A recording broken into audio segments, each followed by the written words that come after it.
दोस्तों, एक लड़के को पुलिस चोरी के इल्जाम में गिरफ्तार करके थाने लाती है और थाने लाने के बाद उससे सख्ती के साथ पूछताछ करते हुए उसकी पिटाई भी करती है, जिससे कि वो चोरी की घटना के बारे में सब कुछ सच सच बता दे।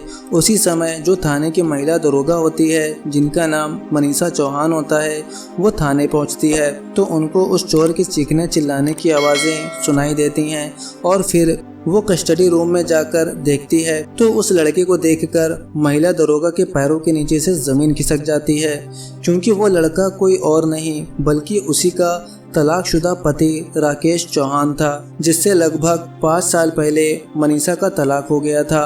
अब राकेश मनीषा को देखता है तो उसकी आंखें फटी की फटी रह जाती हैं और वो मनीषा के आगे हाथ जोड़कर विनती करने लगता है कि मैडम, हमने चोरी नहीं की है, हम बेकसूर हैं। उसको रोता देख मनीषा चौहान, जो उस थाने की सबसे बड़ी दरोगा ऑफिसर थी, अपने सिपाहियों से कहती है कि इसे मेरे ऑफिस लेकर आओ, मैं अपने तरीके से इससे पूछताछ करूंगी, इसे अब और मत मारना। दोस्तों, अब आगे कहानी में क्या होता है? क्या मनीषा उससे अपने साथ किए गए व्यवहार का बदला लेगी या उसे जेल से रिहा करा देगी? आखिर कैसे ये पति पत्नी एक दूसरे से अलग हुए थे? क्या है इस पूरी घटना की सच्चाई? तो आइए चलते हैं कहानी की शुरुआत में। दोस्तों, बिहार के गया जिले में मनीषा चौहान अपने परिवार के साथ रहती थी। मनीषा की फैमिली का आसपास के क्षेत्र में अच्छा खासा नाम और रुतबा था। मनीषा को बचपन से ही पढ़ाई में बहुत रुचि थी। वो हमेशा क्लास में टॉपर आती थी। अब मनीषा की उम्र शादी की होती है तो मनीषा के पापा उसके लिए एक लड़का देखते हैं जिसका नाम राकेश चौहान होता है।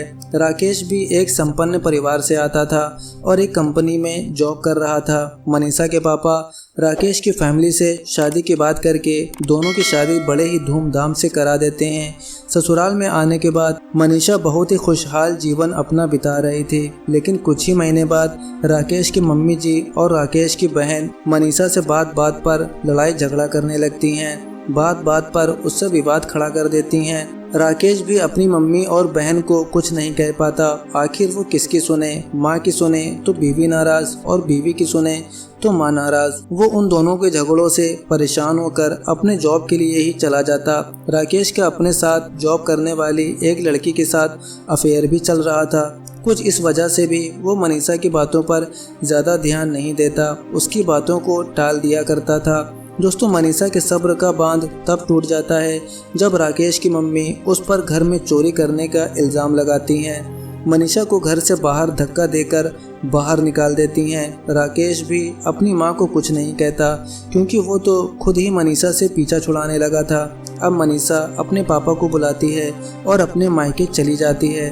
अब कुछ दिन बाद राकेश मनीषा को डिवोर्स पेपर भेज देता है और अपना डिवोर्स करा लेता है। तलाक के बाद वो अपनी गर्लफ्रेंड से दूसरी शादी करता है। उधर मनीषा को जो डिवोर्स का पैसा मिला था वो उस पैसों को अपनी पढ़ाई में लगाती है और पुनः अपनी पढ़ाई जारी कर देती है। मनीषा एक बड़े लेवल पर अपनी पढ़ाई कर रही थी और जब सरकार वैकेंसी निकालती है दरोगा भर्ती के लिए तो वो एग्ज़ाम मनीषा निकाल देती है और क्वालिफाइड हो जाती है और कुछ समय बाद वो एक महिला दरोगा बन जाती है। उन्हें एक थाने का चार्ज सौंप दिया जाता है। उधर राकेश का अपनी दूसरी पत्नी को लेकर भी वाद विवाद होना शुरू हो जाता है और उसकी दूसरी पत्नी भी उसे छोड़कर चली जाती है और दूसरे लड़के के साथ भाग जाती है। अब राकेश चौहान स्ट्रेस से गुजरने लगा और बहुत अधिक शराब का सेवन करने लगता है, क्योंकि पहली पत्नी मनीषा को उसने अपनी फैमिली और अपने गर्लफ्रेंड के चक्कर में वो प्यार ना दिया जिसकी वो हकदार थी। उसे घर से धक्का देकर बाहर निकाल दिया और फिर दूसरी पत्नी भी उसे छोड़कर किसी दूसरे के साथ भाग जाती है। राकेश की माँ की तबीयत खराब रहने लगती है और कुछ दिन बाद ही उनका देहांत हो जाता है। बहन की पहले ही शादी हो चुकी थी तो अब राकेश बिल्कुल अकेला रह गया था। वो दिन भर शराब पीता और नशा करता, घर का सभी सामान बेचकर सारा पैसा अपने दोस्तों के साथ मिलकर अय्याशी और जुए में उड़ा देता है। उसको कोई रोक टोक करने वाला तो था ही नहीं।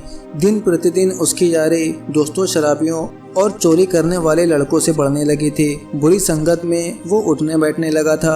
अब एक रात ये अपने दोस्तों के साथ मिलकर एक सुनार की दुकान में चोरी करते हैं। इनको मालूम नहीं था कि दुकान में सीसीटीवी कैमरे भी लगा हुआ है। रात के अंधेरे में इन्हें कैमरा दिखाई ही नहीं देता। जी तिजोरी का ताला तोड़ते हैं और उसमें रखे सभी पैसों और जेवरों को चुरा कर भाग जाते हैं। सुबह होती है तो सुनार देखता है कि दुकान का ताला टूटा हुआ है।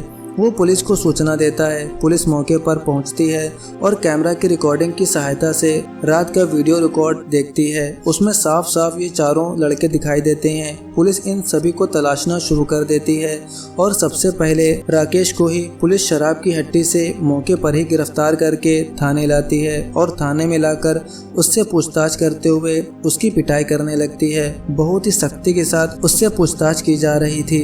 उसे बर्फ की सिल्ली पर लेटाकर बहुत ही बढ़िया से उसकी खबर ली जा रही थी। वो चीख रहा था, चिल्ला रहा था। तभी जो थाने की महिला दरोगा मनीषा चौहान होती है, वो अपने गश्त से वापस थाने में आती है तो उन्हें शोर शराबे की आवाज़ें सुनाई देती हैं। वो कस्टडी रूम में देखने के लिए जाती है कि आखिर मामला क्या है। जाकर देखती है तो पता चलता है कि चोर कोई और नहीं बल्कि उसी का तलाकशुदा पति राकेश है, जिससे उनका 5 साल पहले तलाक हो गया था। उसको ऐसे पिटता देख मनीषा का दिल पसीज जाता है। आखिर वो था तो उसका पति ही। उसने भले ही मनीषा के साथ बदसलूकी की हो, मगर मनीषा ने तो उसे हमेशा अपना पति ही माना था। और वो अपने सिपाहियों को रोकते हुए कहती है कि बस रुक जाओ और मत मारो इसे, मैं खुद इससे अपने तरीके से पूछताछ कर लूँगी। इन्हें मेरे ऑफिस भेजो। मनीषा इतना कहकर अपने ऑफिस में जाकर बैठ जाती है। कुछ देर बाद राकेश को यानी उस चोर को ऑफिस के अंदर भेजा जाता है। मनीषा ऑफिस में अकेले बैठी हुई थी। राकेश अंदर आता है तो उससे कहती है कि तुमने ये इतना बड़ा अपराध किया है, अब तुम्हारे साथ क्या सलूक किया जाए। तुम वही राकेश चौहान हो जिसने 5 साल पहले मेरी कोई बात नहीं सुनी थी। मैं कितना रो रही थी, गिड़गिड़ा रही थी तुम्हारे आगे। तुम्हें वो दिन तो याद ही होंगे जब तुम्हारी माँ ने झूठा चोरी का इल्ज़ाम लगाकर मुझे घर से धक्का देकर बाहर निकाल दिया था और आप सिर्फ वहाँ खड़े होकर हाथ बांधकर सब कुछ अपनी आंखों से देख रहे थे। राकेश इतना सुनता है और हाथ जोड़कर मनीषा से गिड़गिड़ाते हुए माफ़ी मांगने लगता है तो मनीषा उसको रोकते हुए कहती है कि रुक जाइए, मैं इतनी स्वार्थी नहीं हूँ कि आपसे अपने हाथ पैर पड़ने के लिए मजबूर करूँ। मैं तुम्हारी तरह नहीं हूँ। आज मैं जो कुछ भी हूँ अपनी मेहनत और भगवान की कृपा से हूँ। तुमसे बदला लेने के उद्देश्य से मैंने ये मुकाम हासिल नहीं किया है और अगर मैं चाहूँ तो अभी इसी वक्त तुम्हें जेल की सलाखों के पीछे जिंदगी भर के लिए सड़ने को डाल सकती हूँ। लेकिन आपने जो किया सही किया। मुझे अपने गुजरे वक्त को याद नहीं करना है। अब ये बताओ तुमने ये चोरी क्यों की है। तो राकेश उसको बताता है कि तुमसे तलाक होने के बाद मैंने दूसरी शादी कर ली थी, लेकिन वो भी मुझे धोखा देकर भाग गई। माँ की तबीयत खराब हुई, कुछ दिन बाद वे भी गुजर गई। मैं बिल्कुल अकेला था।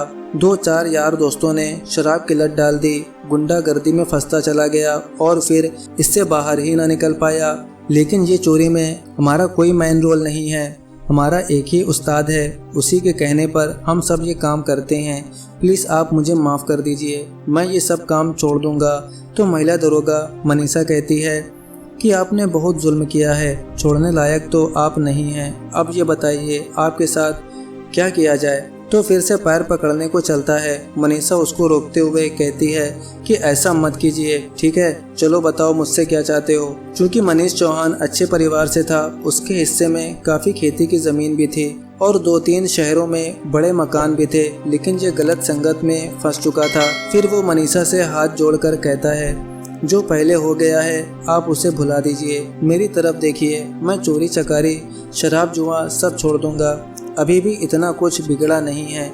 गलती तो मेरी थी जो मैंने तुमसे गलत फहमी में आकर और उस लड़की के चक्कर में डिवोर्स ले लिया था। मुझे माफ़ कर दो।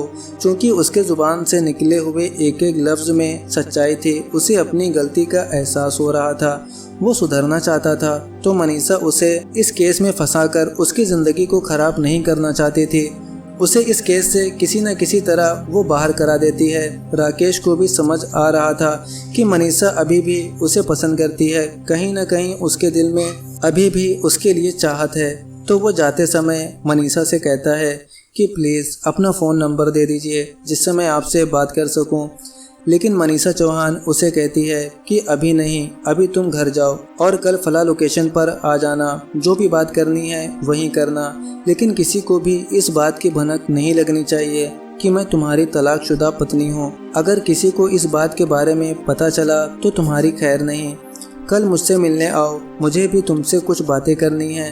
अब अगले दिन मनीषा साधारण घर में पहने जाने वाले कपड़ों को पहनकर एक पार्क में जाती है राकेश से मिलने के लिए। राकेश पहले ही वहां बैठा हुआ इंतजार कर रहा था। मनीषा को आता देख वो खुश हो जाता है और मनीषा को बैठने के लिए एक कुर्सी देता है। दोनों बैठकर बातचीत करते हैं तो मनीषा पूछती है कि बताओ क्या इच्छा है तुम्हारी, क्यों तुम मुझसे अब बात करना चाहते हो? हमारा तो तलाक हो चुका है ना। तो राकेश उदास चेहरे के भाव से कहता है कि मेरा तो घर परिवार उजड़ ही गया है, बिल्कुल अकेला अब मैं रह गया हूँ। आपकी कृपा है जो आपने मुझे चोरी से निकाल लिया, बस आपका धन्यवाद कहना चाहता था।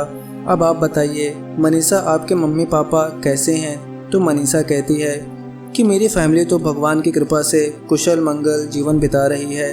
मम्मी पापा भाई बहन सभी बढ़िया से हैं। अब आप बताइए आप और क्या कहना चाहते हो? तो तब राकेश दबे लफ्जों में बोलता है कि मनीषा, जो हुआ उसका मुझे भी बहुत अफसोस है। मैं भी अब बिल्कुल कहीं का नहीं रहा। मैं टूट चुका हूँ, तंग आ गया हूँ अपनी इस लानत और ज़िंदगी से। मैं तुमसे हाथ जोड़कर विनती करता हूँ, मुझे एक मौका और दे दो, मुझे अपना लो। मैं हमेशा आपका नौकर बनकर रहूँगा, कभी आपको तंग नहीं करूँगा, कोई भी ऐसा काम नहीं करूँगा जिससे आपका दिल दुखे। और अगर आपने मुझे ऐसे ही छोड़ दिया तो मैं फिर से गलत राह पर चलने लगूंगा, मैं भटक जाऊंगा। मेरी ज़िंदगी अब आपके हाथ में है। मनीषा को उसकी ऐसी हालत देखकर उस पर दया आ जाती है और वो भी अब अपनी भावनाओं को दबा नहीं पाई थी। राकेश के गले लग जाती है और फूट फूट कर रोने लगती है। राकेश भी अपनी तलाकशुदा पत्नी का अपने लिए इतना ज़्यादा प्रेम देखता है तो वो भी रोने लगता है। थोड़ी देर ऐसे ही दोनों विलाप करते रहते हैं। फिर मनीषा खुद को संभालती है और राकेश से कहती है कि हम अभी यहाँ इस शहर में शादी नहीं कर सकते हैं। यहाँ सभी लोग तुम्हें एक चोर ही मानते हैं। मेरा कुछ दिन बाद इस शहर से ट्रांसफ़र होने वाला है, यहाँ से दूर मैं चली जाऊँगी, तुम भी मेरे साथ वहाँ चलना। हम नए शहर में अपनी नई दुनिया की शुरुआत करेंगे। अब कुछ दिन बाद मनीषा का थाने से चार्ज छूटता है और दूसरा शहर जो कि इनके घर से करीब 150 किलोमीटर दूर था, वहाँ ये अपना ट्रांसफ़र करा लेती है। राकेश भी मनीषा के बताए हुए शहर आ जाता है। दोनों पहुँचने के बाद एक मंदिर में जाकर पूरे रीति रिवाज के साथ एक दूसरे को वरमाला डालते हैं और शादी कर लेते हैं। दोस्तों, इस कहानी में हमें ये ज़रूर बताइए, क्या मनीषा चौहान ने राकेश के साथ सही किया? जबकि राकेश जिस रास्ते पर चल रहा था वो गलत था, लेकिन फिर वो सही राह पर आ जाता है। अब ये दोनों एक दूसरे के साथ बहुत ही प्यार मोहब्बत से रहने लगते हैं। 1 साल बाद ईश्वर की कृपा से उन्हें एक लड़का भी नसीब होता है। अब परिवार बहुत खुश था। कहते हैं दोस्तों, इंसान चोरी गलत काम सब छोड़ देता है और नेक राह पर आ जाता है अगर उसको समय पर सही मार्गदर्शन करने वाला मिल जाए। ऐसे ही मनीषा चौहान ने अपने भटके हुए तलाकशुदा पति को सही रास्ता दिखाया, उसे अपनाया, जिससे उसकी चोरी भी छूट जाती है, वो नेक रास्ते पर आ जाता है। तो दोस्तों, ये थी आज की कहानी। ये कहानी आपको कैसी लगी कमेंट करके ज़रूर बताइए। और अगर कहानी ज़रा भी पसंद आई हो तो हमारे चैनल को सब्सक्राइब कर दीजिए। धन्यवाद। जय हिंद, जय भारत।